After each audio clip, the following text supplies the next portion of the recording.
One of my cars got battle damaged in a recent race, so I'm going to show you how to replace the chassis. So here's the broken chassis right here. This was attached to here. You see right here the posts on the chassis. This part here, these little posts, have basically been torn off. One of my friends was racing my car, and unfortunately the car flew off the track and then proceeded to go towards the bathroom, and it shot itself right underneath the bathroom door.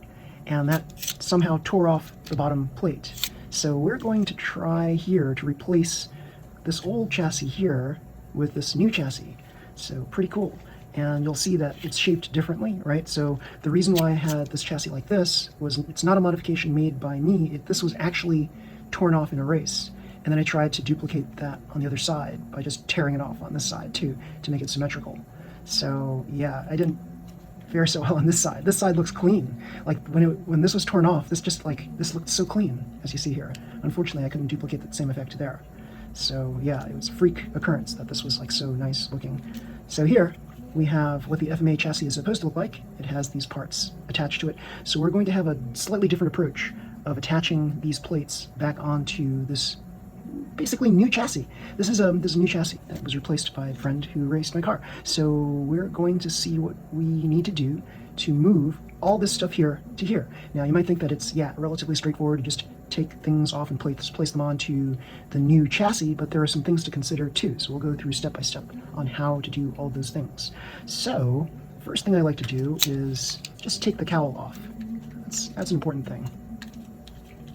You see here, yes, my favorite batteries, Rayovac high energy batteries, and we have here a plus symbol right here. I always mark my cars such that I place where the positive and negatives are. So for positive, you just need to do one. So here's positive right here, and here's positive right here. So you know when you open up your car and take out the batteries, you know which direction they're supposed to go.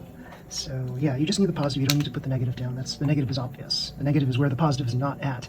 So now we're going to be looking at the different parts. I'm going to transfer them over to this other car. So what should we do first? Well, let's move all of the motor parts over. So let's take this part right here. We've got the screw on this gearbox here. So right here, we're removing the screw.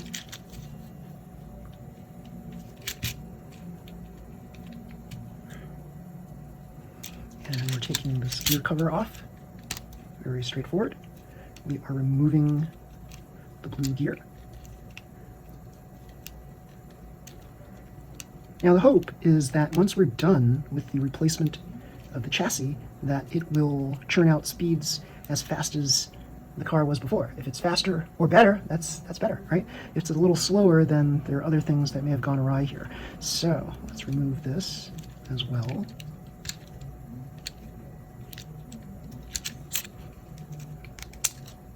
Going to remove the motor.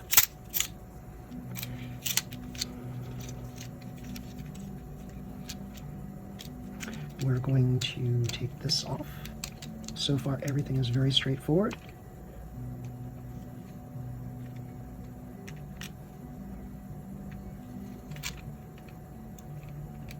Probably the easiest thing to do first is remove these wheels, okay?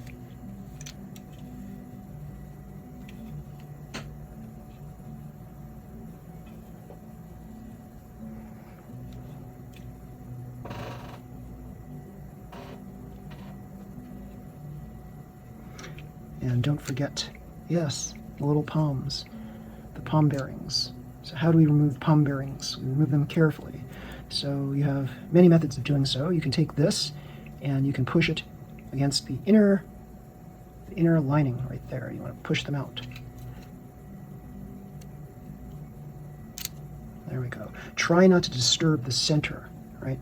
Because the center is where the axle is turning. So if you do that, if you do poke it from the center and then wrestle it out, you're going to cause a little bit of damage and disturbance to the inner core. Okay, so you want to make sure that that little dimple right there, you see the dimple, is going to be on the inside of the chassis right there, so that when you place this on here, you don't see the dimple. And that dimple is that little tree, it's the little tree connector, how these are connected to the tree when you snip them off, cut them off using the side cutters. So here on the other side, poking this out here, the palm bearing. Remember, don't poke the inside core. Okay, take a look at which side is the inside. Okay, this goes on the inside. Oop. Make sure that you line it up properly. There we go. Nice push on both sides. And now, make sure you wipe off any excess oil. So, before you place this shaft through, don't forget the switch. Okay, the switch goes under the shaft. So this here is the rear of the car.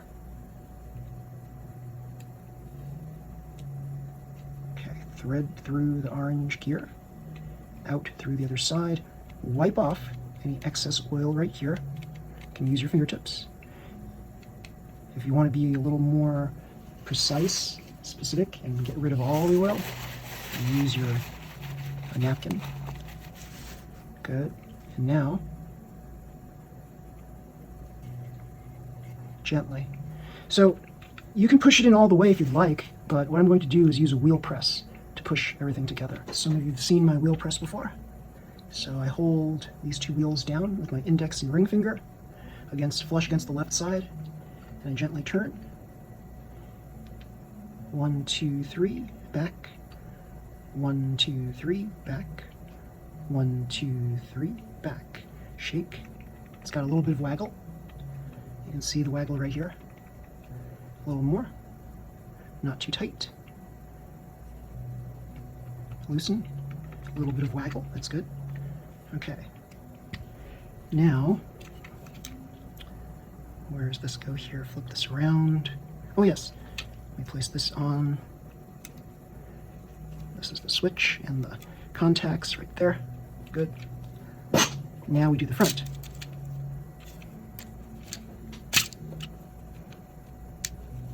Okay. Wipe off the excess oil. Transfer the gears over. We've got a yellow gear and an orange gear.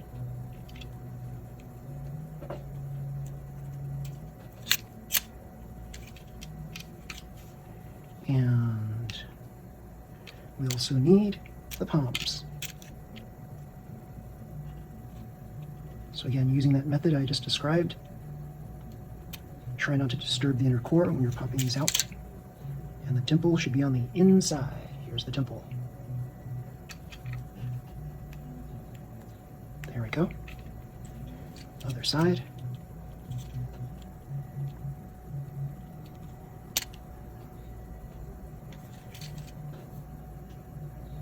Dimple. There's the dimple right there. That should go on the inside. Dimples on the inside. Good. Press. Good. And I think it's easier actually to thread it this way from the side opposite of the gears.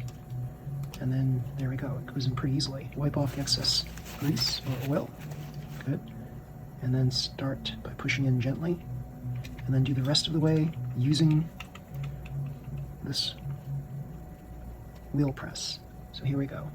1, 2, 3, back. 1, 2, 3, back. 1, 2, 3, back. Let's see, I've got a little bit of waggle right there. It's Mad Tang who calls it waggle. Okay, there we go. Not too bad. It's a little, I was gonna say a little tight for my tastes, but no, it's good. It spins freely. Good. Okay. Now, let's flip this around again. And oh yes, what we're going to do is put that gear, the blue gear, in place. So, now that it's a new chassis, it's a new start basically. So you want to make sure that you've got a clean gear shaft. So here it is. Good. And I'm going to wipe this with this napkin right here. And I'll put some fresh oil on the end, just like so. So here I'm starting from the inside and working towards the outside, turning the shaft around. Now some of you might go, oh wait, that's not a fluorine-coated gear shaft. That's true. And you might say, why aren't you using a fluorine-coated gear shaft? Sometimes I don't have one available. What does a fluorine-coated gear shaft actually give you? It should give you about 1 kilometer faster 1 kilometer per hour faster speed, which could be an advantage in some situations. But so long as you get this nice spin right here, then don't worry so much about whether you're using a fluorine-coated gear shaft or not. Okay.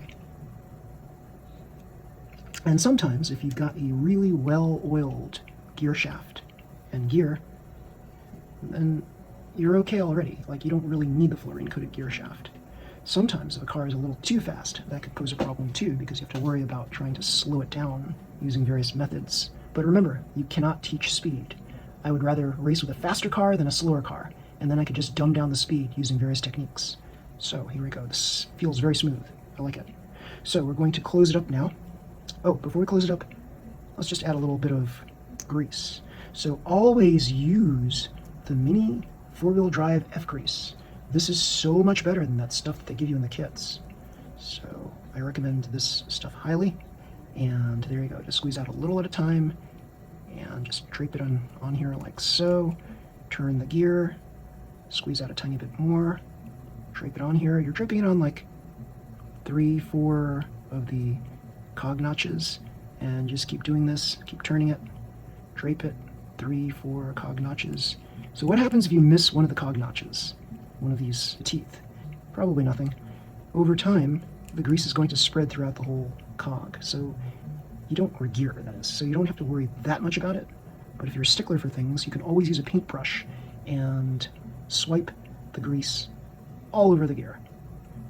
And here, I'm getting the inner part of the teeth. What about the outer part, you might say? Well, here's the thing. You're going to cover this with this gear cover. And what's going to happen is all the excess grease is going to accumulate on the underside of this gear cover. So you see some right there, actually.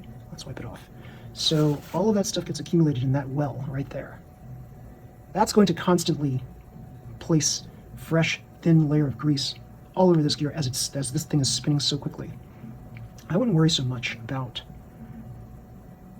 whether you have like too little grease or not. If you have enough grease on the inner core, it's going to reach that outer core too. So here we go. We're going to place this on, and it should, there we go, snap in place. Sometimes it doesn't work out too well. Sometimes it doesn't snap in place. Okay, so now we're going to replace the screw on the gear cover. Good. And now we'll move the other parts. So let's move the side carbons and dampers. Let's flip this over. Yeah. So if you have an electric screwdriver, it'll make this whole job a lot easier. So here we go.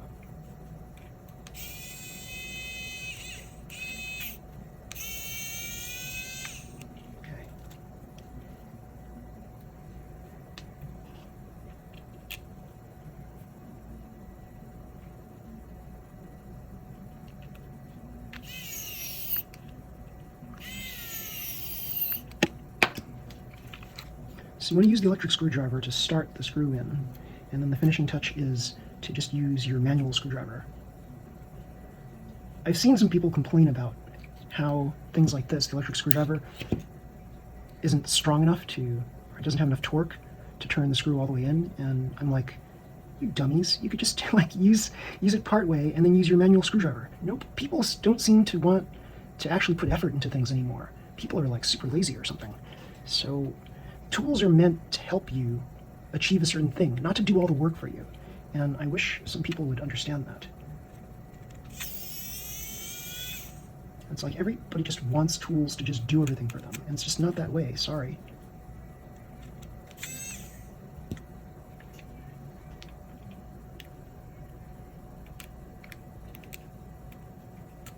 And there we go.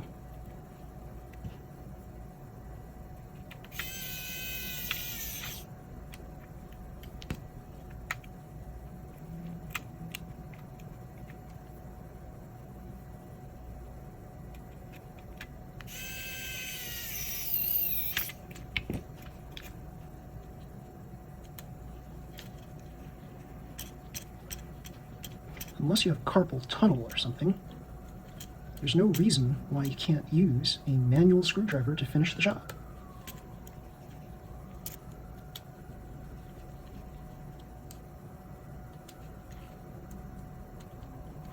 There we go. So on my most recent race, my car coursed out, and I discovered that the side damper carbons were loose. So make sure you tighten everything before you race a car. Check everything out before you race a car. So here's a technique that I'll show you that might satisfy the people who had issues with the torque of the screwdriver. You just insert the screwdriver in and you manually turn it about a quarter of a turn. And now you've loosened the screw enough such that it's easy to remove the screw. Now, if you're too lazy to do that, then there's no hope for you. But if you can just manually turn the screw a quarter of a turn, then suddenly it's so much easier to remove the screws. I mean, these things are common sense, folks. I don't know why people complain about certain things. It just makes me mad to hear people complain about things that they shouldn't be complaining about.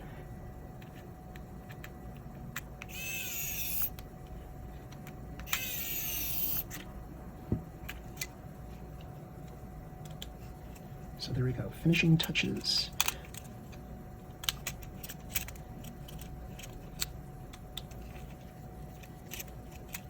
And before I had an electric screwdriver, I was just manually using this screwdriver here to attach and detach screws.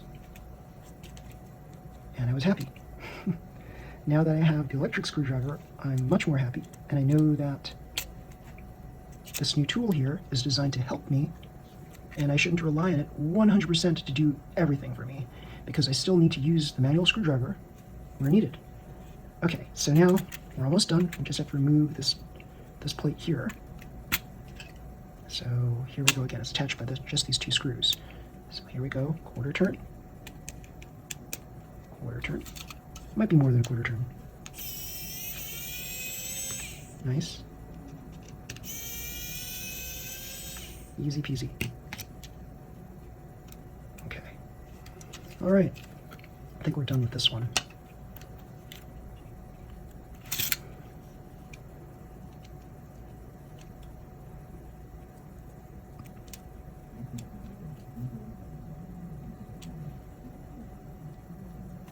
And you can always start a quarter turn also.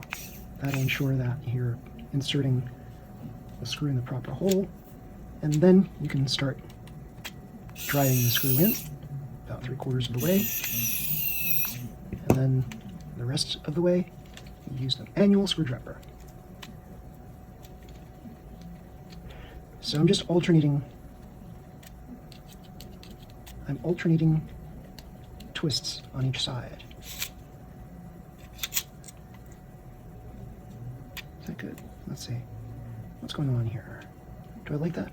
I think there's something screwy going on here. No pun intended.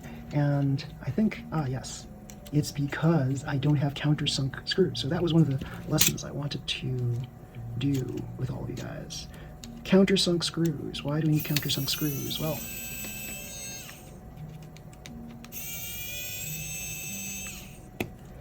if you take a look at the bottom here, yes, I've used normal screws on here, and I want this to basically lay flat right on here.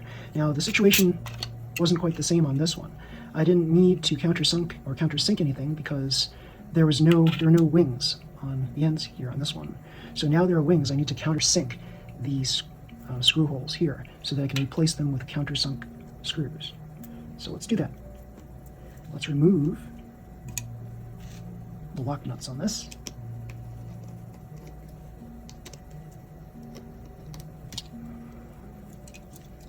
And let us countersink these screw holes right here.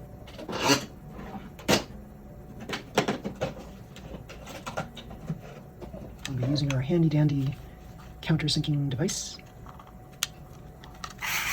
Okay, there we go. Countersunk the holes. Now we will add the countersunk screws.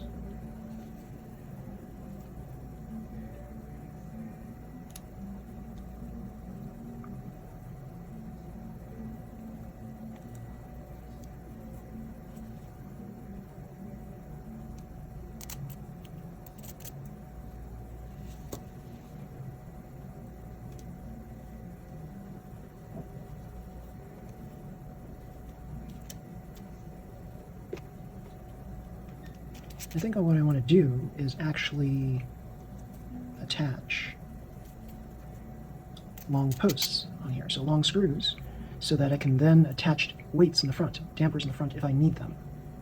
So I feel that's a good idea. So if I'm going to do that, I'm going to attach some lock nuts in place. So lock nuts, I will need spring washers along with the lock nuts.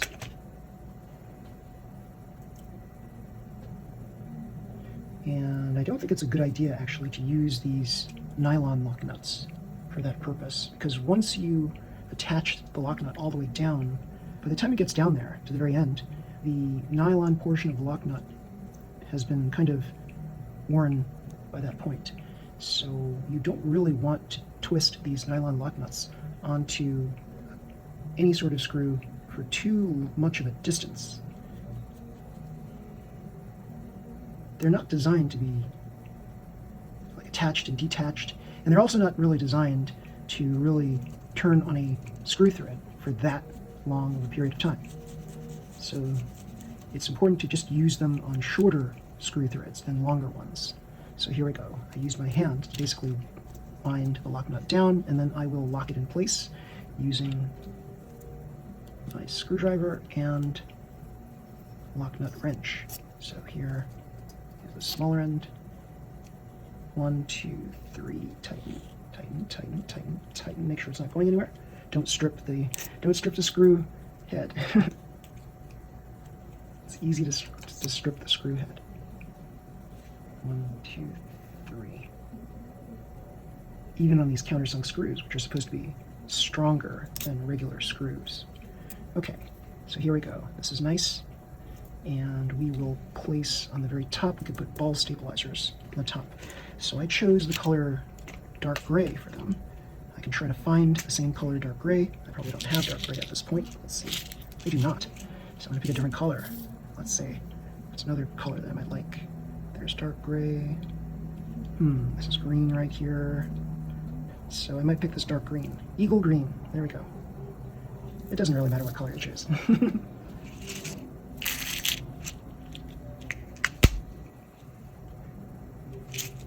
And I don't really have dark gray ones, huh? Nope. That's a shame. Okay. So I'm just going to place these ball stabilizers on here. 1, 2, 3, 4, 5, 6 turns.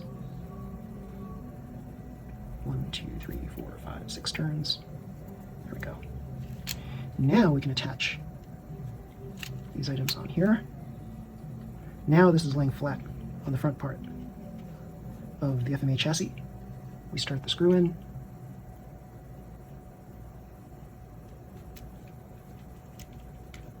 And then we use the electric screwdriver for a little bit on each side. Good. As you see, it's now laying flat against the front part of the chassis, which is what we wanted. So now, 1, 2, 3, 4, 5. 1, oh, good, that one worked. 1, 2, 3, 4, 5, come on. Ooh, I feel like this stripped the screw in some way. I will need to put a drop of glue. So if you continuously turn like this, that means you've stripped the screw hole. And on these stupid FMA chassis, it's easy to do that. So what you need to do is to apply a very tiny drop of glue right in the screw hole, and then you reattach the screw onto it. So you see, this whole process here is not just about moving something from one chassis to another. There are little considerations you need to make so that you can get this working properly to your satisfaction.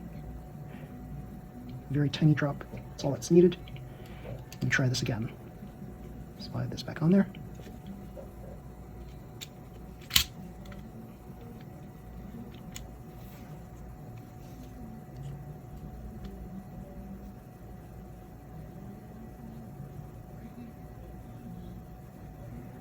You'll find that once you put the glue in there, when you screw the screw in all the way, you'll meet a point of resistance. So magically you've repaired this. Everything looks good from the front.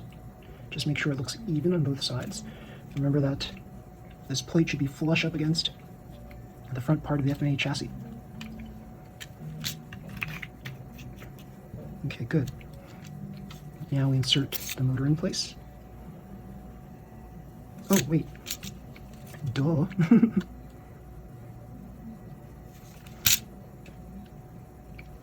I swear, sometimes I don't have my head screwed on right.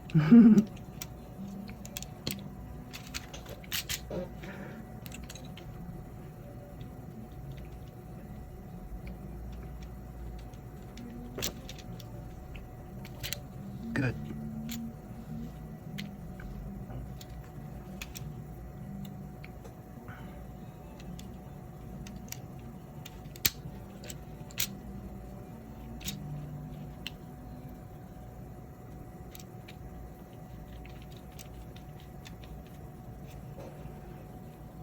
Okay, very nice.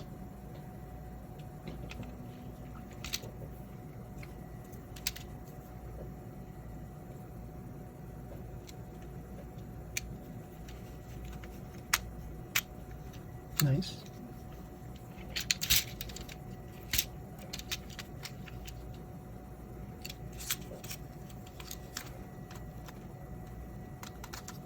Good.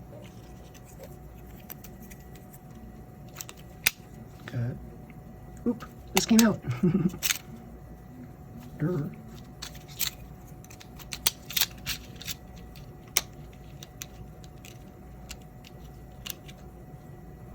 Always something, right?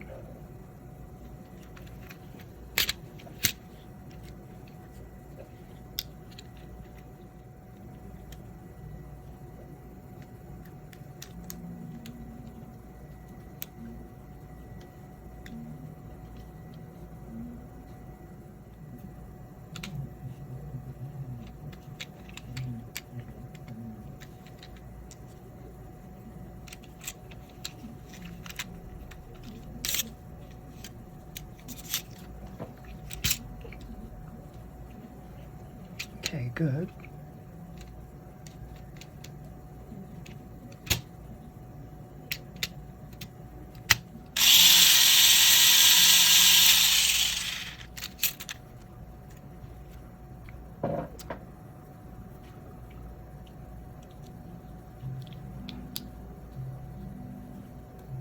And the final touches on this is to just attach the bottom plate back on there.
Okay, there we go, it's done.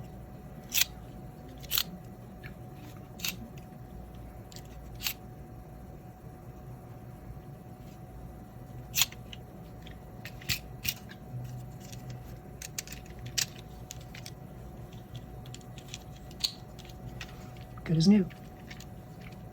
So if you like this video, everybody, please slam the like button, subscribe to my channel. You'll see more videos just like this one. Until next time, everybody, see you. Bye.